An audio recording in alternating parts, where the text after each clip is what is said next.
All right, here we go, getting the point started. Oh, what just happened there? So let's take it back. Let's reverse that and see what happened. So you can see, all right, I hit a deep serve. Larry's trying to come in. Now you would think the obvious thing to do would be, look at that big gap right there between Krista and Larry. That would be a great target to aim for, don't you think? However, let's review this. Where did I actually hit it? Let's see. Oh, yeah. So I was trying to be a hero, and I was trying to hit it down the line because, you know, what can I say? Old habits die hard. I mean, I'm a former tennis player. Sometimes it just feels so good to rip a winner down the line. I can't help it. All right. So yeah, I tried to be a hero. I tried to rip it down the line. Didn't work, as you can see. So yeah, for all my students out there, for anybody that I would be coaching and advising, let me see if I can pull this back a little bit. Yeah, again, let's look at that. Look at that big old gap. Look at that big gap. So that was good. So, you know, really you should have been aiming for that gap between Krista and Larry. Larry had not made his way up into the non-volley zone line yet. There was a huge gap there too where you could have easily put it at Larry's feet and yet be out of Krista's reach. That would have been the better shot. Hey, sometimes old habits die hard. So as a coach, sometimes you got to say, do as I say, not as I do. There you go. And coaches make mistakes too. All right, next. All right. Okay, so Krista duffed that one. Here's another one. She's trying to get into the kitchen, off balance. Yeah, she missed another. Okay, so let's back that up again. So you see as she's trying to race into the kitchen with this first one. Yeah, look at that. Look at that. She's leaning. So she's like front foot, weight on her front foot, leaning forward. So as opposed to being, you know, on, you know, square and balance, she's leaning in on that front foot, and you can already see her shoulders are turned. So that means she's going to take a big swing, and so that's how she misses it. She misses wide.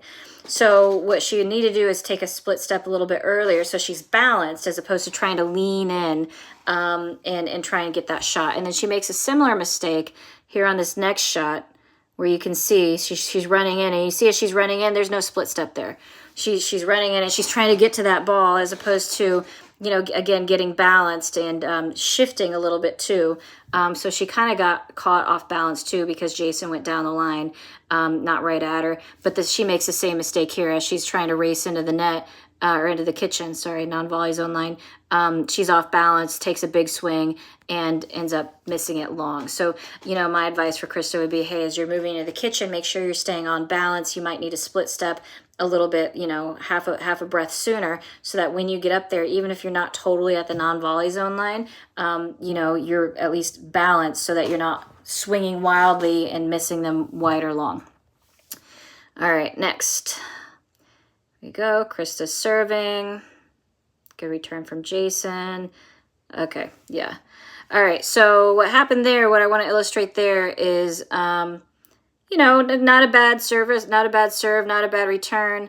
Nothing spectacular. It wasn't bad, but it wasn't spectacular. But you see what happens here is Larry's already trying to cheat in a little too much into that transition zone.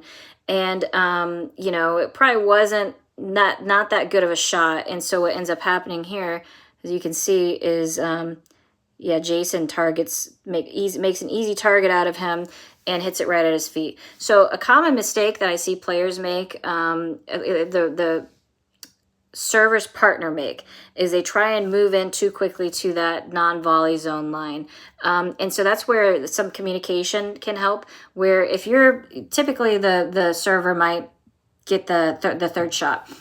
And so whether you're going to drive or drop, it doesn't matter. But if you know it was not a good shot, like, oops, I tried to drop it, but it popped up, and you can already tell they're going to have an easy volley, that's when you might need to say, stay, because you're supposed to be moving up and back as a unit. If one of you's moving up and one of you's staying back, because I know I hit a bad shot, but the other one's still trying to move in, well, you've left a gap there, or you've just made, you know, them an easy target. So the other thing I hear a lot of people do is they'll hit it, they know it's a good shot, go, meaning yes, let's get to the kitchen, let's get to the non-volley zone line.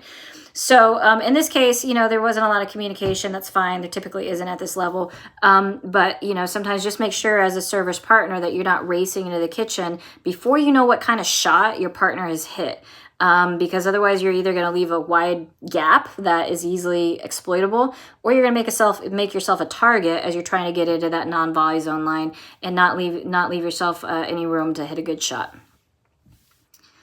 All right, so our next one, here we go. Okay, deep serve, return, bam. Okay, yeah, so what happened there, I hit a good deep serve, and because I hit a good deep serve, I elicited, you can see right there, let's see there, here we go. Let's pull it in. Yeah, you can see that service return barely made it past the non-volley zone line. So I'm moving in with energy, and you can tell I'm going to drive the ball. I mean, that's obviously because I've got some momentum and I've got some room to wind up. Larry, God bless him, is holding the line. He is holding the line at that non-volley zone line. And so basically by the time he even gets a paddle on it, you see that the ball's almost already past him. So what I would have done there if I were him is I would have taken a step, maybe step and a half back, just to give yourself that little bit much more reaction time. So that, you know, when I hit that drive, I mean, he might have caught it here, just in front of him versus back here, which is almost past him. You know, it's not an attackable ball, but it's something at least here I can block volley it back or something like that and stay on the point, as opposed to totally just missing it behind you because, boop, it's gone. It was there and it was gone. So just something I would correct there. All right, here we go. Ah, yes, these. And the serve return goes out. Here we go again. And another service return goes out. Here we go again. And that one, it wasn't out. It was almost out, but not quite, but almost out. And here we go, last one. And that's 4. So that was 3. I mean, these weren't consecutive, but, you know, all on the left side too, you know, important to note. So Larry missed 3 out of 4. And that one that he made, I said he made it by the hair of his chinny chin chin. I mean, it was almost out. Let's put it that way. So almost 4, definitely 3 service returns that he just missed long. And I have told him face to face. I said, look, here's what you're doing, and I get it. Again, being a former tennis player myself, in tennis, it's common. It's a common strategy we call it short hop the ball. Short hop means you're going to take it as close as you can to off the bounce. So sometimes you're even hitting it like at your ankles as soon as it comes up off the ground. The other thing is you always want to try because you're always trying to take time away from your opponent. So either if you're not short hopping it, taking it on the rise. And so kind of Larry's in between there, between short hopping it and taking it on the rise. So he's trying to race in too soon. He's taking it on the rise or short hopping it. And as that ball is coming up and you meet the ball that's rising with the paddle that's rising, that's why he's sailing all these shots. So in pickleball, there's no real advantage to short hopping that ball. You're not, because the serving team, they have to let the ball bounce. So you're not really taking time away from them. They have to let it bounce regardless. So you're making yourself, if you do that, you're hitting a lower percentage shot, and you're not really getting any advantage from it either. So what I've told Larry to do would be to just go ahead and take another step back behind the baseline. Yes, you still want some forward momentum to carry you into the court, but you don't want to rush in and to the point where you're taking it on the rise and hitting a low percentage shot. So, you want to hit it at its peak or even on the way down in pickleball sometimes, and just hit a safe percentage shot down the middle, get the point started.